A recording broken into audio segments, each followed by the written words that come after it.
to the show. I'm happy to. I moved to LA just 2 months ago, and I love it here a lot. So thank you all for being part of such a lovely town. I did get catcalled here in Los Angeles, which is weird. I don't like catcalling. I think it's gross. I don't think anyone should be catcalled. But I should especially not be catcalled because every day I wear what is essentially a "this is not for you" costume. It's like, what are you doing, sir? You're barking up the wrong tree. This is a pussy willow. Let's move it along. But it was weird. So I just moved here, so I don't have a car yet. And I live in East Hollywood. I was waiting to cross Sunset, and it was just me and one other gentleman. We're the only pedestrians around, so I assume he was talking to me. But while I'm waiting for the light to change, suddenly he says, yeah! I like that! A big girl, a tall girl, a girl who could beat me up. And again, I'm the only person around. I assume he's talking to me, but I also kind of have to wonder if he's like on a Bluetooth with some kind of Amazon woman fetish line. Because I'm like maybe 5'6", not very tall. And like as far as toughness, like yes, I wear men's clothing, but it's not tough guy clothes. Like if I was a man, I would be like a record store accountant. Like nobody's getting beat up here. I moved here because my friends are finding success here in Los Angeles. I have a friend who's thinking about buying a house, which is crazy to me. And he was talking to me about it. He was like, Janine, I'm not doing gangbusters or anything. It's a super cheap house. And the reason the house is so cheap is because it comes with a 101-year-old woman. That's the catch. There's an old lady who lives there. Once she dies, he gets to move in and have the house. And he's like, I don't know if I should do that. It seems like a pretty big catch. And I was like, hang on a second. That's not a catch. Like, you're not buying a house with a 101-year-old woman. You're buying a house where you get to know the ghost you're going to be living with. That seems like a real big perk to me. And, like, the least threatening ghost of all ghosts is an old lady ghost. Like, what is she going to do? She's just going to be like, bring me grandkids. And, like, doors are just going to be feebly slammed shut. It's going to smell like cookies all the time. That sounds great. I would still be scared of an old lady ghost, though. I get frightened very easily. I once lost a week of sleep because a friend described the plot of Paranormal Activity to me in a car in broad daylight.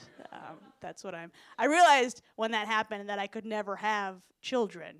Because, like, there'd be a kid running into my room like, Mommy, I heard something under the bed. I'd be like, what did you see? What did you hear? We're moving. Again, pack it out. Nope, burn it. The demon's going to follow us. Just burn it all. That's what I would do. I'm in a long-distance relationship. I live here. My girlfriend lives in Minneapolis. She's lovely. She's great. It is hard, though. It is difficult to be doing long distance. I'm not saying I'm lonely, but I have eaten Activia out of a fleshlight. You just do what you can to make it feel like they're there, you know?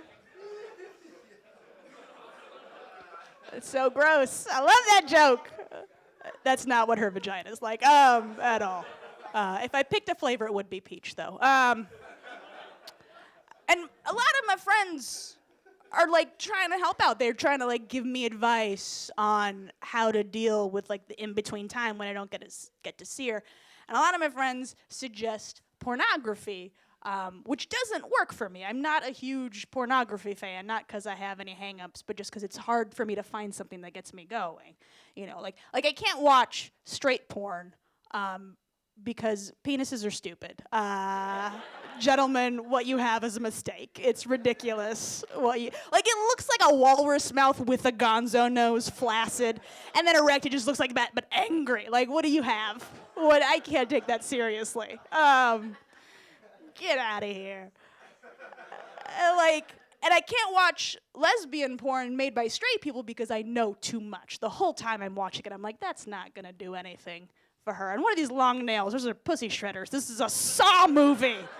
Get that poor woman out of there. You're hurting her. Yeah. And then I can't even watch lesbian porn made by lesbians because the whole time I'm watching that, I'm like, you guys look like you use the word problematic too much for anyone to be having fun here. Am I getting college credit for this? Should I be taking notes? It's strange. I don't know if I'm going to get married either. It's great that I can. I'm excited that gay marriage is legal. I support marriage equality. I think it's dumb. I don't think the government should be able to tell you who you can and cannot marry. But I do think your friends and family should, because we're all terrible at that decision. Like, I don't care who you are. I don't care what you're into. We've all had at least one situation where you thought, like, this is it. This is the one. And then it falls apart and everyone you love is like, thank God, because that was a shit show. That's why I think the only law that should apply to marriage is before anyone gets married, all parties involved, your top 5 people should all have to unanimously and enthusiastically agree it's a good idea. Like, even if one person's like, I don't know, he's still in a jam band, like, get out! End it. And I'll put myself out there. My girlfriend now is the first person I've dated who's a good person. Before, my type is usually like a demon in a skin suit.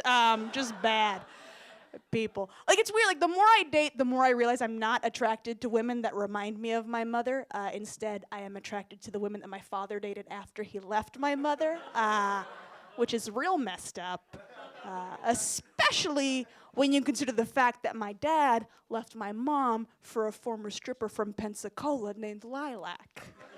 That's a thing that happened and ruined my life. And I'm fully self-aware that the modern-day version of Lilac were in this room. I would be like, oh my God, you have a prison record and a chest tattoo! Yes, I will co-sign alone. Because this is love. Thank you guys so much for coming out to the show. Let's welcome back your lovely host, Joey Brad.